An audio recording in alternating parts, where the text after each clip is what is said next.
Sunday Night Production. Aujourd'hui, nous allons nous intéresser à un sujet qui fait débat dans le monde du running, la sieste. Est-elle bénéfique? Peut-elle nous aider à améliorer nos performances ou pas? C'est ce que nous allons voir aujourd'hui. C'est parti.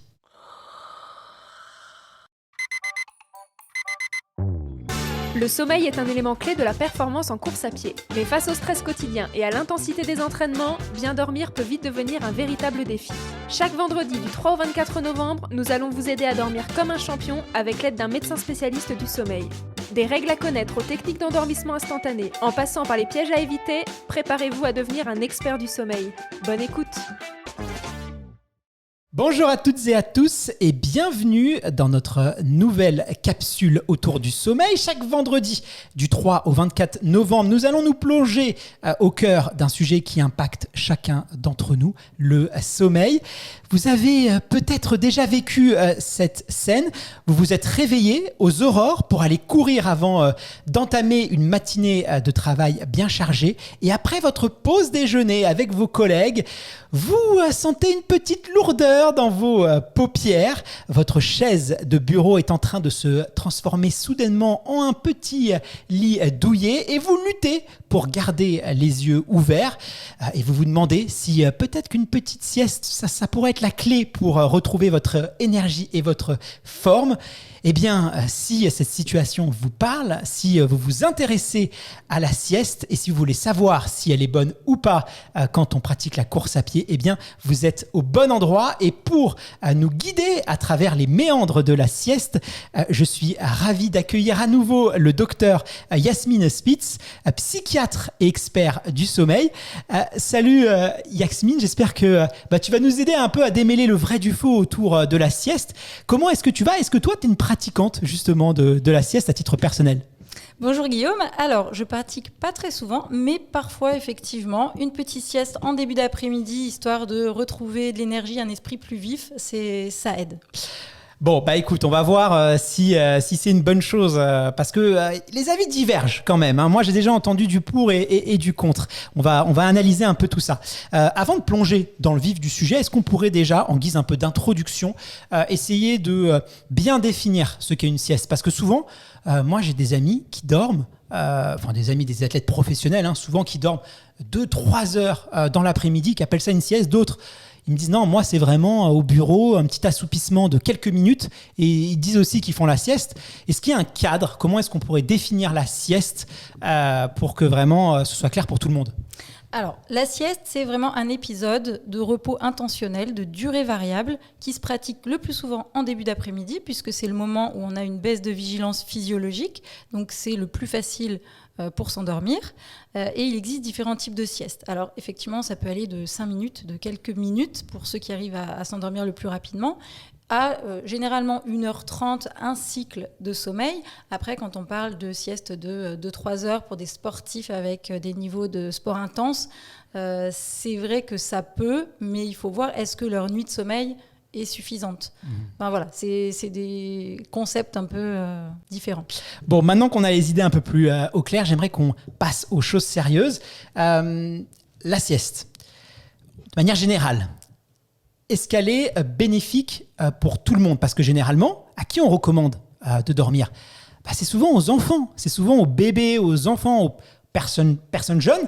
Il y a aussi un peu plus les personnes âgées qui s'endorment, aiment bien faire un petit roupillon devant le Tour de France. Je pense qu'on l'a tous vécu chez nos grands-parents ou devant un peu la série de l'après-midi. Et c'est vrai qu'on recommande souvent aux enfants et aux personnes âgées de faire la sieste. Est-ce qu'elle est bénéfique que pour ces deux tranches de la population? Alors non, elle n'est pas bénéfique que pour eux. Pour eux, elle est bénéfique parce que c'est vrai que du coup, on a un plus de fractionnement au niveau du sommeil, chez les personnes âgées aussi. Donc c'est vrai que c'est bien de faire une sieste pour compenser le sommeil qu'il n'y aura pas eu dans la nuit du fait d'un fractionnement supplémentaire. Mais après, elle peut être utile pour tout le monde, qu'on soit en dette de sommeil ou pas. Quand on est en dette de sommeil, quand les nuits ne sont pas suffisantes, effectivement, ça va être d'autant plus important de pouvoir faire une sieste pour compenser, pour récupérer. Mais même pour des gens qui ne seraient pas en dette de sommeil, parfois une petite sieste courte en début d'après-midi va redonner un coup de peps, booster le corps et l'esprit. Alors, plutôt qu'avoir un avis pour ou contre, un peu très personnel et finalement qui repose sur pas grand-chose, toi, tu es psychiatre, donc j'imagine en tant que médecin, tu attache beaucoup d'importance à la littérature scientifique, aux études. Et j'imagine que dans les sciences du sport, même dans la vie en général, cette question elle a dû être étudiée. Alors est-ce qu'on est capable de dire scientifiquement la sieste, elle est bénéfique ou pas ? Alors, effectivement, le sommeil et les siestes, c'est vraiment un sujet qui intéresse de plus en plus de monde. Donc, on a de plus en plus d'études. Et donc là, j'ai choisi de vous en présenter 4 de types différents. Donc, la première, c'est vraiment une revue systématique qui a été publiée en 2021. Ce qui ressort, c'est que la sieste est faite pour combler un déficit. Quand elle est faite pour combler un déficit de sommeil, elle apporte vraiment de forts bénéfices.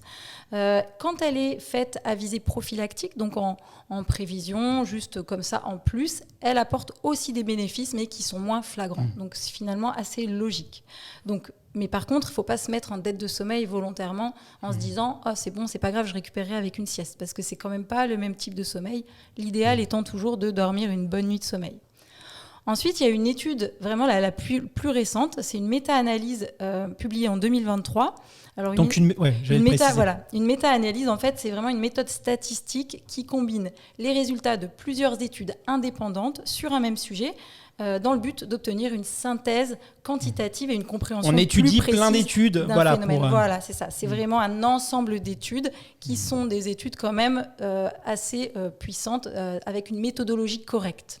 Et comme ça, on peut comparer, voir un peu les forces et les faiblesses et analyser tout ça avec un peu plus de hauteur. Voilà. Donc, cette étude qui a été publiée en 2023 dans le British Journal of Sport Medicine, en fait, elle regroupe 22 études. Et ce qui ressort, c'est que quand les siestes sont pratiquées après une nuit de sommeil normale, quand elle est faite en début d'après-midi, elle améliore les performances cognitives et physiques et réduit la perception de fatigue. Perception, c'est... Oui, la perception. Donc, après, c'est... Mais quand même, au niveau cognitif, et ça, c'est important parce qu'on sait que la pleine conscience, être conscient de ses mouvements, la manière aussi dont on va gérer ses courses, les prises de décision, la fluidité de la foulée, tout ça, ça se passe au niveau cérébral. Et donc là, il y a un vrai gain. Oui, il y a vraiment un vrai gain. Et là, on voit aussi, ce qui montrait, c'est que les bénéfices les plus importants étaient quand la durée de la sieste était de 30 à 60 minutes. Ah, c'est quand même plus long que ce qu'on pense, parce que souvent, on attend un quart d'heure. Voilà, donc après, ça reste un ensemble d'études. Chez des athlètes. Chez des athlètes, ça va être aussi des choses différentes d'une personne à l'autre, puisque ce qu'on sait, c'est que le problème des siestes de 30 à 60 minutes, on va dire 45 minutes, c'est après l'inertie de sommeil. C'est que c'est un peu plus récupérateur que des siestes de 15-20 minutes, mais on met plus de temps à s'en sortir parce qu'en fait, on arrive dans un sommeil profond et donc au moment où on se réveille, on va avoir un temps d'inertie et donc des capacités qui vont être altérées pendant plus longtemps après l'éveil. Donc, chaque type de sieste a ses avantages et ses inconvénients. Oui, c'est vraiment intéressant ce que tu dis. Et puis moi, je rebondis sur quelque chose. Tu nous as dit pour les lambda, on va dire qu'on n'est pas forcément un athlète de haut niveau, la sieste, on a vu des effets positifs quand on est un peu en dette de sommeil. Et tu as insisté sur ça, mais je me permets de réinsister. Ça peut être, moi, je te prenais l'exemple, je me souviens au premier épisode, quand on fait des suivis de courses, notamment sur le Grand Raid, on en parlait tout à l'heure, parce que je crois que tu résides pas très loin de l'île de la Réunion, où là, pendant 3 jours, on va pas dormir. Donc effectivement, maintenant qu'on a instauré des micro-siestes, on n'a pas le temps de beaucoup dormir, mais juste 10-15 minutes qu'on répète, on a vu qu'on se sentait mieux. Mais c'est pas quelque chose qui est durable. C'est-à-dire, si moi, par exemple, je me couche tard, je me lève tôt, et que je compte sur la sieste pour justement récupérer de manière durable, là, ça ne fonctionne pas. C'est jamais pour compenser sur le long terme. En tout cas, on va limiter les dégâts, mais ça ne remplacera pas. On ne va pas réussir à avoir un niveau de sommeil optimum en grugeant un peu comme ça. Exactement. On récupérera, ce ne sera jamais aussi bien qu'une vraie nuit de sommeil. En revanche, c'est vraiment un bon complément. Ça aide réellement à compléter un sommeil pendant quelques temps. Alors, on va s'intéresser à où placer la sieste dans un programme d'entraînement, en parlant un peu justement de la durée.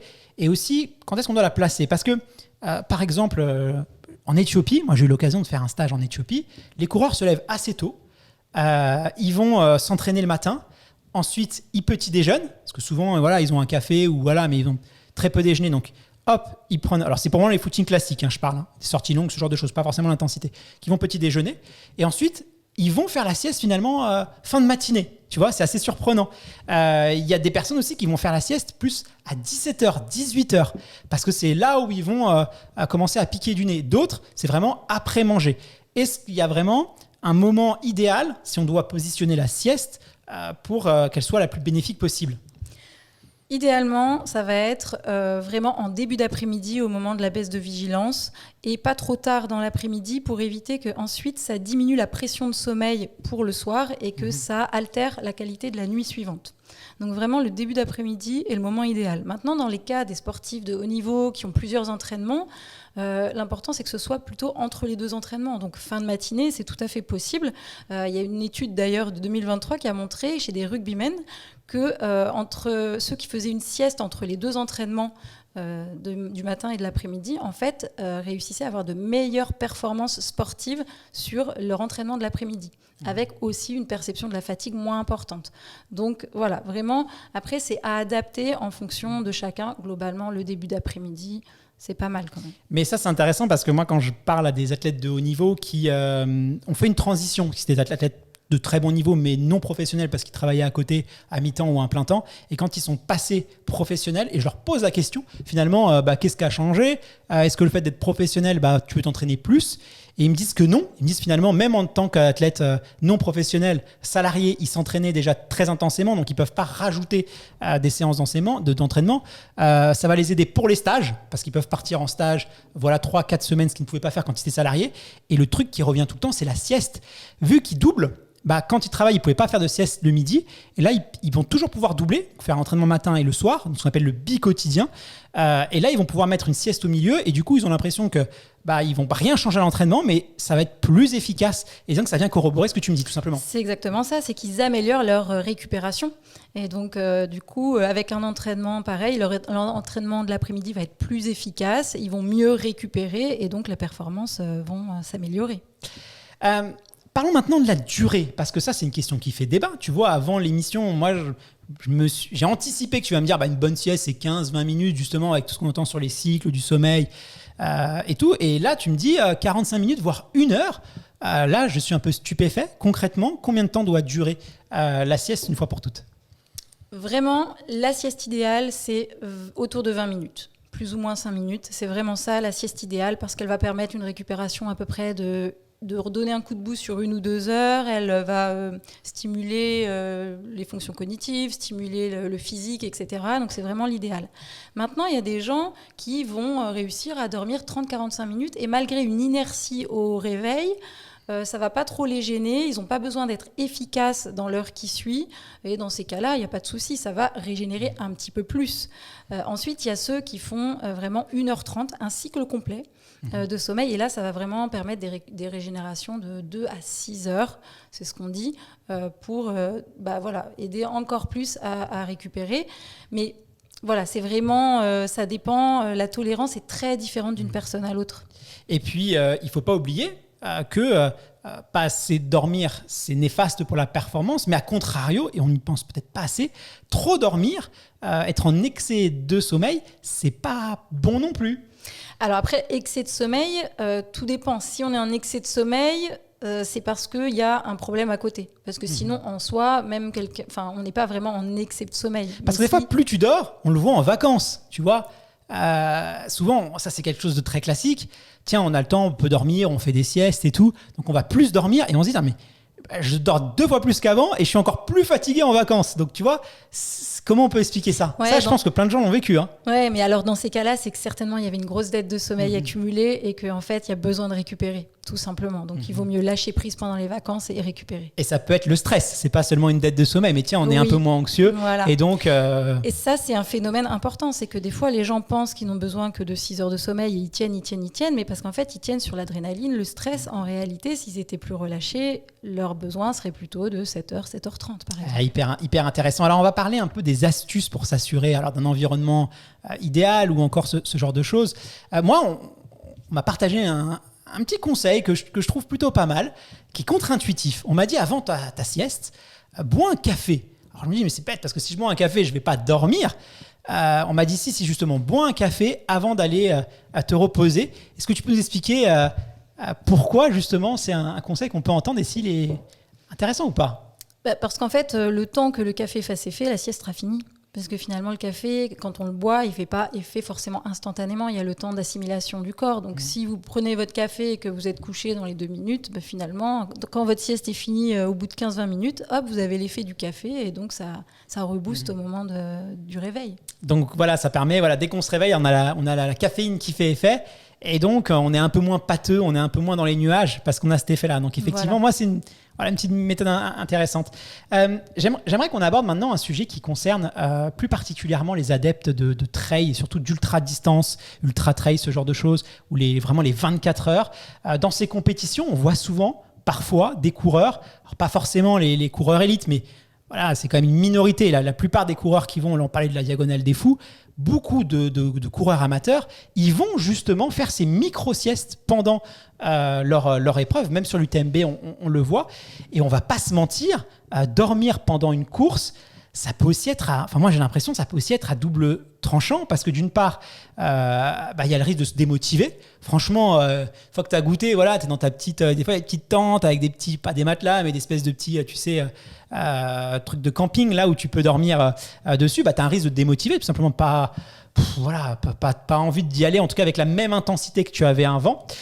Et puis, il y en a, à contrario, ça peut effectivement être bénéfique. Toi, l'avantage potentiel en termes de récupération de performance de la micro-sieste dans une épreuve sportive, est-ce que tu la conseilles? Est-ce qu'elle peut être intéressante? Voilà, c'est plutôt à double tranchant. Alors, on peut tout à fait la conseiller parce que ça va vraiment, encore une fois, permettre de la récupération physique et aussi plus de vigilance, une meilleure prise de décision. Donc, dans des courses longues, ça peut être quand même intéressant pour éviter les blessures, les erreurs d'itinéraire, etc. En revanche, les hallucinations.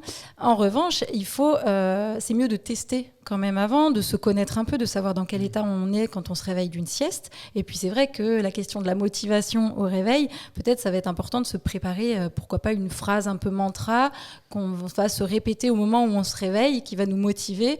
On se pose pas la question et c'est automatique, on se répète cette phrase et du coup ça nous motive à repartir parce que c'est vrai que ça peut être un risque. Mais je me souviens, on avait reçu dans le format Le Récit l'année dernière une personne qui avait fait la Swiss Peaks. Je ne sais pas si tu connais, c'est une course assez extrême, je crois de plus de 300 km. Et lui, justement, ne voulait pas dormir parce qu'il voulait. C'était pas un athlète de haut niveau, mais il voulait avoir de la performance. Et donc, il s'est dit, bon, je pense que je peux le faire. Il a couru ces 2 jours sans dormir. Il avait déjà fait d'autres ultras. Et puis finalement, il s'est rendu compte que c'était une très, très mauvaise stratégie parce qu'il a eu des hallucinations. Alors, il voyait des trucs complètement dingues ou des appels. Il était sûr d'avoir eu des conversations téléphoniques avec sa femme, sa cousine. Il se voyait, il était en Suisse, mais il se voyait chez lui, en Dordogne, je crois, où il habitait. Enfin, c'était des trucs complètement du délire.